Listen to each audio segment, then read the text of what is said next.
Hello everyone, I'm forecaster Jack Sillin, and today I will be going over how to forecast snowfall with the tools that we have here at WEATHER.US. So instead of giving you a kind of a full rundown of how to forecast snowfall, in general, today what I'm going to do is show you a shortcut that we have at WEATHER.US that'll help you forecast snowfall both accurately and quickly at the same time. So to get there, we're going to go to our forecast tab. We're going to go to the ECMWF model.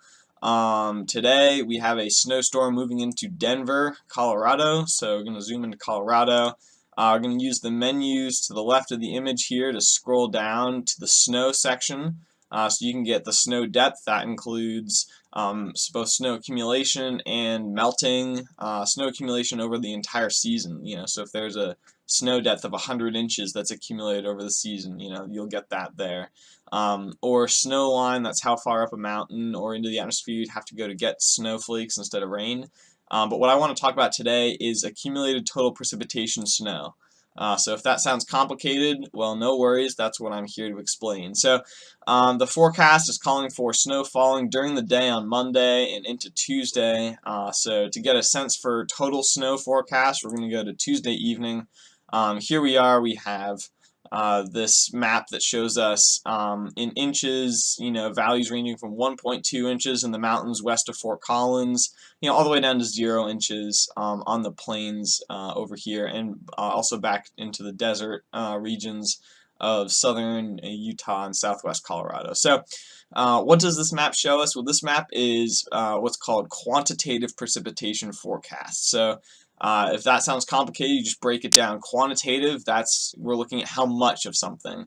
Precipitation, how much precipitation rain is falling from the sky. And then forecast is the forecast, for how much precipitation. Notice that that's different than qualitative precipitation forecast, which would discuss the type of precipitation forecast to fall. So we're just looking at, regardless of precipitation type, how much water is basically forecast to fall from the sky, either as snow, rain, sleet, freezing rain. It doesn't matter. We're not looking at that right now.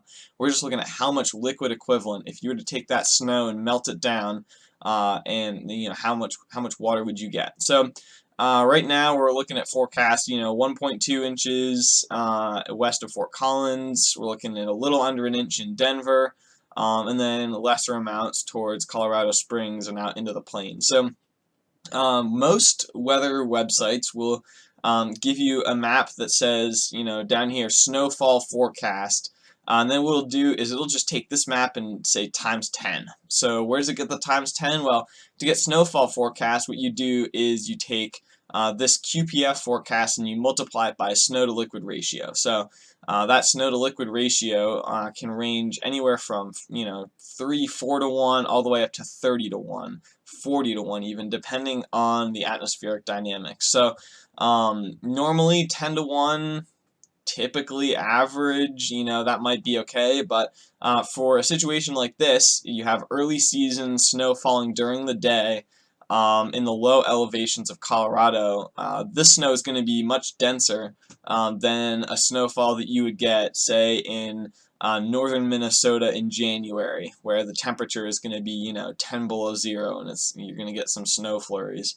That snow is going to be a lot different than snow falling when it's 32, 33 degrees here in Denver. So we're looking, for this particular forecast, what I'd do is I'd take some of these values near Denver and say multiply them by a 5 to 1 ratio. So if we're looking at a forecast of 0.8 inches QPF, that should give us about 4 inches of snow in Denver, and that's pretty close to what the Weather Service is calling for and stuff like that. So about 4 inches there. You're going to increase the ratios as you get into the mountains. So in the high elevations, there'll be plenty of cold air, some extra lift with winds traveling up the mountains. So you'll get ratios of 12 to 15 to 1. So that'll give you about 1.5 feet of snow in the front range of the Rockies here. You obviously expect drier and more and drier snow to fall up in the high elevations compared to down in the valleys here in the Denver area. So that's a quick overview. How do you determine a rough idea of snow to liquid ratio? Basically, you start with looking at temperatures. If you have really warm temperatures right near 32 degrees Fahrenheit, 0 degrees Celsius, then you're probably looking for a lower snow to liquid ratio. If you see a rain-snow line in close proximity, that's another hint. You're going to get some warm air trying to interrupt the snowfall processes, and that could drive down the ratios. If you have very cold air in place, cold, dry air in place, that's an indicator that you might be looking for higher snow ratios. It's a little bit more, in fact, it's a lot more complex than that, but even if you don't know about, dendritic growth zones and omega profiles, that's fine. You can get a good idea of snowfall ratios just by looking at temperatures. And, obviously we have temperature forecasts here at weather.us, so if you're looking temperature, and we'll go during the day on Monday, 2 o'clock on Monday afternoon, you can see temperatures right near 32 degrees here in the Denver area, indicating those low snow to liquid ratios. But up in the mountains, you're looking at 15, 10 to 15 degree temps, indicating the much lighter, fluffier snowfall, higher ratio up there. All right, so that's an overview of snow to liquid ratios. Hope you found this informative, and I'll be back soon with more about how to use our tools here at weather.us. Have a good day, and thanks for watching.